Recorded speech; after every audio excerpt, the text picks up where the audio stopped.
What do you get when Cobra Commander and the Cobra organization apply their bioweapons R&D to their field operations around the globe? What happens when these efforts are paired with their terroristic mission statement?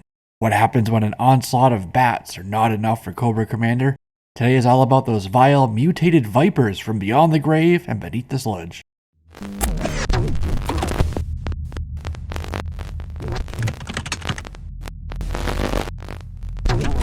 In an effort to create highly specialized soldiers for the Cobra ranks, Cobra decided to divert some of their Viper troopers for their new programs. One such unit that became part of this program was the Hostile Environment Trooper, informally and yet disparagingly dubbed the Leaky Soup Brigade, but officially called the Cobra TOXO-VIPER. To be assigned to a TOXO-VIPER unit meant you were insubordinate or otherwise ineffective with your other work and diverted to the TOXO program as a punishment. These were particularly troubled Vipers who knew they were due for punishment and reprogramming to again align with Cobra's indoctrination protocols and ideology. Those assigned to the TOXO program were angry about it, and this made them extra nasty. These Vipers had a permanent chip on their shoulder, and their proverbial grudge made them on another level of evil and violent. TOXO Vipers were seen in Marvel Comics and Larry Hama's G.I. Joe Special Missions issue 17, where they were working alongside Techno Vipers, Battle Android Troopers, Scrap Iron, and a guy named Mr. Freen, as they were trying to break into a vault at Nexus Tech in California. At one point, Scrap Iron asked a TOXO Viper how long it would take to break through the vault door with their torches, and the TOXO Viper replied to him snarkily that it would take longer if Scrap Iron insisted on asking them how long it would take.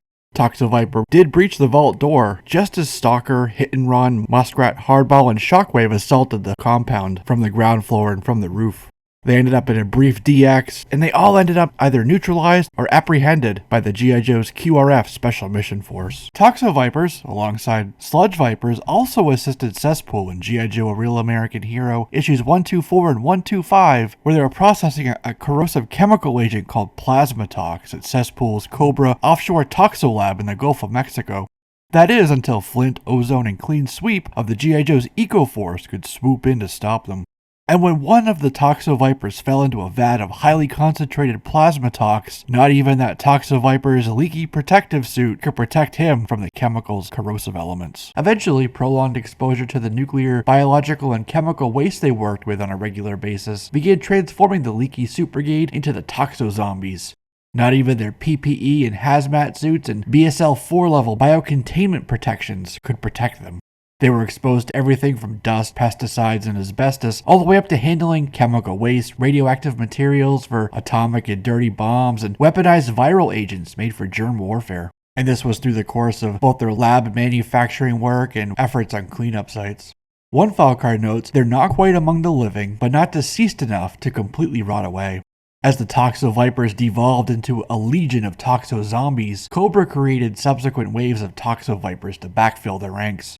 Cobra's chief environmental operative, Cesspool, along with an army of Sludge Vipers, TOXO Vipers, and Toxo-Zombies, took on the G.I. Joe's Eco Warriors subteam. In 2014, we learned that a guy named REPULSOR was the TOXO Viper commander and effectively Cesspool's first officer, his right-hand man. Who's REPULSOR, you ask? Well, Frederick Townsend was born in Wallingford, Vermont.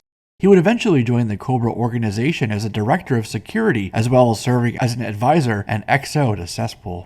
In this role, Townsend wore an old Sludge Viper battlesuit meant to evoke and honor his boss Cesspool, epitomizing his sycophantic ideals. But it worked for him as Cesspool installed REPULSOR as the commander of the TOXO Viper program. This meant overseeing research and development programs, including the manufacturing, distribution, and storage of Cobra's bioweapons arsenal. This included laboratories and production facilities all around the globe where the Cobra lab rats worked diligently on chemical agents and munitions. REPULSOR also used his troopers to develop and field a horrible bioweapon called Compound Z. He commissioned Hazard Vipers to work alongside the others to protect and transport Compound Z in toxic sludge and secure canisters, and then to work together to clean up after the other Vipers had done their work. REPULSOR doesn't really care about his subordinates, only what Cesspool thinks, and because of that would show no emotions when the TOXO Vipers slowly mutated to Toxo-Zombies. In fact, per his file card, his only soft spot was with his pit bull that he named Dog with a W. It's notable that he even made Dog a zombie just to keep his pet friend around longer. In 2014, we got the Zombie Initiative set for the convention that year, which included a set of figures and a comic book through Fun Publications. It's here that we learn that Cobra had acquired the mysterious Compound Z formula. Cobra Commander intended to unleash this undead army on the cities of the world, turning anyone still alive into the Commander's army of the dead. As a counter, General Hawk of the G.I. Joe Counterterrorism Task Force formed a two-pronged response. The Eco Force, or Emergency Chemical Operations Force, comprised of Flint, Ozone, and Clean Sweep, were tasked with tracking down and recovering an antidote to Compound Z. Hawk also formed a Zombie Hunters Strike Team, made up of Outback, Shebang, and Steel Brigade Commander, to eradicate the zombies created by the Compound Z infection. In addition, just like how Toxo-Vipers mutated into Toxo-Zombies, a subset of Cobra Troopers were given Compound Z, and they mutated into the Zombie Vipers.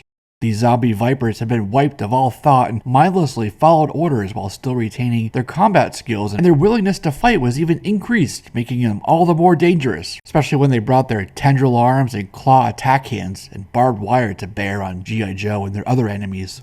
The Toxo-Vipers appeared in a couple episodes of the G.I. Joe Deke animated series, notably the episodes The Sludge Factor and The Greatest Evil, along with another episode entitled Infested Island, where they're hanging out with Cesspool in San Francisco, California. Toxo-Viper's first action figure hit toy store shelves in 1988, complete with a CBR sealed helmet, oxygen tanks, and hoses for a closed system enabling them to penetrate hostile environments and shoot the rifle from a closer proximity. Kirk Rowan designed a concept Cobra Zombie Viper in 1990. It was to be a zombie raised by Dr. Mindbender to serve Cobra.